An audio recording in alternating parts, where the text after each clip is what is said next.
sacred ground here, brothers and sisters. Let's understand, why is that boat there? That boat was a spiritual symbolic boat to symbolically to take Khufu back to the celestial now.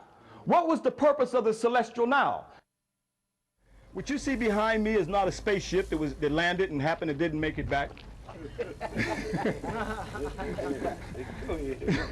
Okay. What you see right there is the pyramid, is the boat of Khufu. That is his solar boat.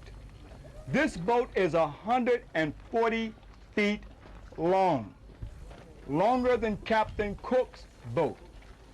When this boat was excavated in 1954 in a pit, over 1,200 pieces, the boat was dismantled. And they reconstructed, took 1,200 pieces to reconstruct this boat of Khufu.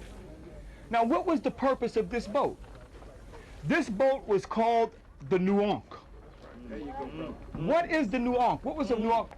The flooding of the Nile was called the Nuank. Now, when the Nile flooded, it was Khufu who realized that he could take his solar astral journey through the Nile to the celestial Nile, that was the Milky Way, to take him back to his father, Ashra. So the Milky Way was looked at as the celestial Nile, like the earthly Nile. So it was the Nuank that took him back. That was the purpose of his boat. That later it was corrupted into Noah's Ark. Noah's Ark was taken from the Nuank. This is where it came from. Nowhere are you going to find no Noah's Ark. If you were back at the time of 4,000 years ago, or during the time of Khufu, and you asked him about Noah, boy, what's wrong with you? You know nothing about no Noah. You see my boat here? This is where the story came from. The flood, the great flood. There were many floods. There was the flood of Zoser.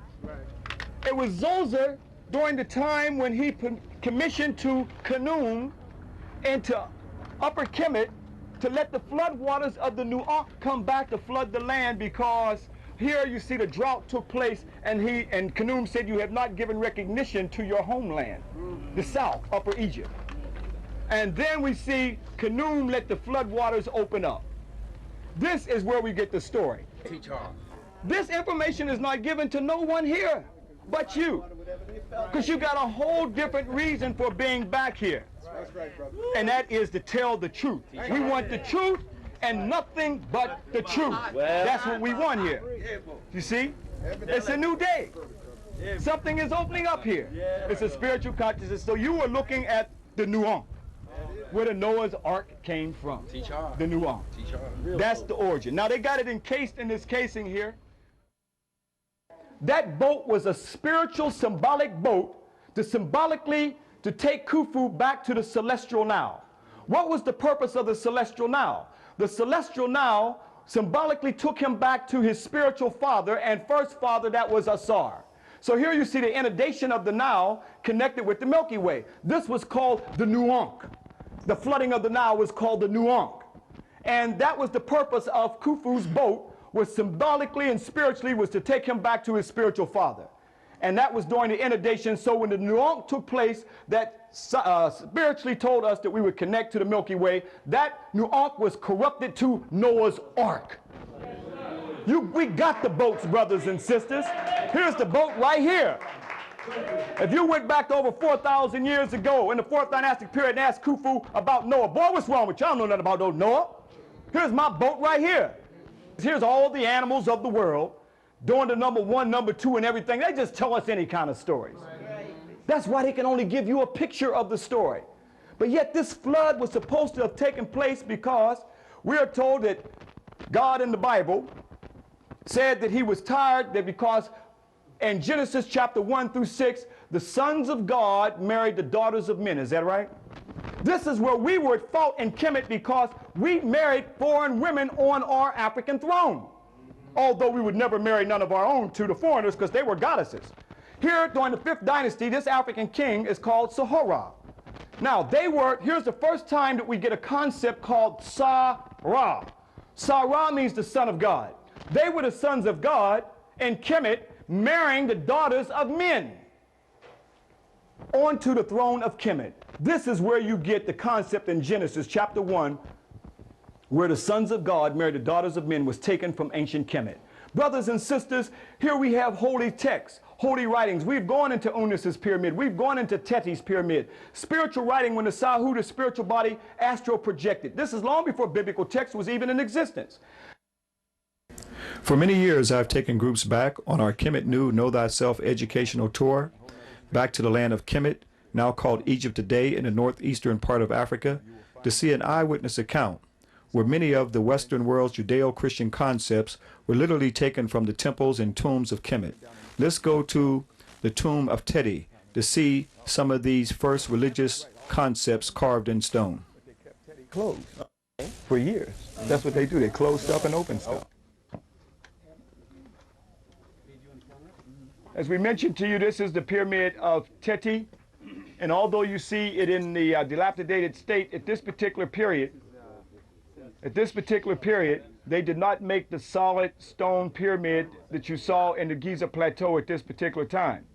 Instead, they filled it in with a equilateral casing, but inside it was mainly rubble. But so through the dilapidation of the pyramid, you can see that the inner casing was mainly a rubble. But although it looks like this on the outside, it still is preserved on the inside, telling of the Makaru that I was mentioned to be truth of words to make the spiritual ascension into the spiritual realm. And this is the first spiritual, as they call today, religious text. This is the prototype of it all. That's what we're going to witness down here on the ancient. At this particular period of the 5th and 6th dynasty, these are the only pyramids that actually have writing on the walls. That's why it's called pyramid text, okay? Because at this time it has the writing. If we have gone into the Great Pyramid of Khufu or Akhet Khufu, you have no writing. When we go into Sneferu's pyramid, there is no writing.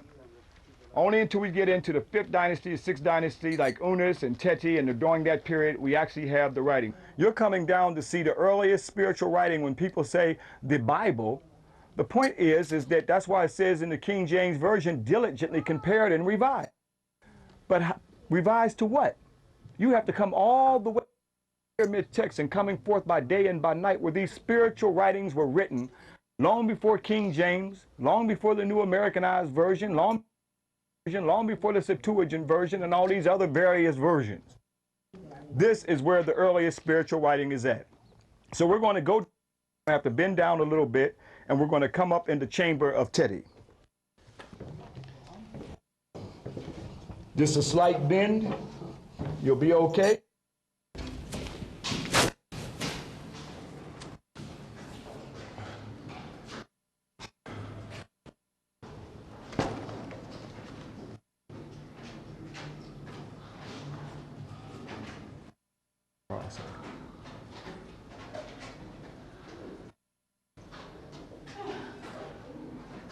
So you are down into Teti's pyramid of the 6th dynastic period. As I said before, the difference of the old kingdom pyramids that you saw at the Giza Plateau, that you're equally going to see in Dajor, is that those pyramids have no medunet, no writing. But during the 5th and the 6th dynasty, we see the writing, what is known as the pyramid text. This is where the pyramid text came from. This is the prototype of the earliest religious writing. Without this, Kemet would not have Per Emharu coming forth by day and by night. You would not have a Torah. You would not have a Bible, and you would not have a Quran. This is the origin of the earliest spiritual writing. We're talking about this pyramid is actually a book in stone. So this is a book in stone about how Teti, you see his Shenu. We know it's Teti because we see the 2 T's. That loaf-like figure is a T, and the I, and the royal Shenu, also called the Ren, saying that this is about Teti's spiritual ascension into the Duat, or we know as the heavens today.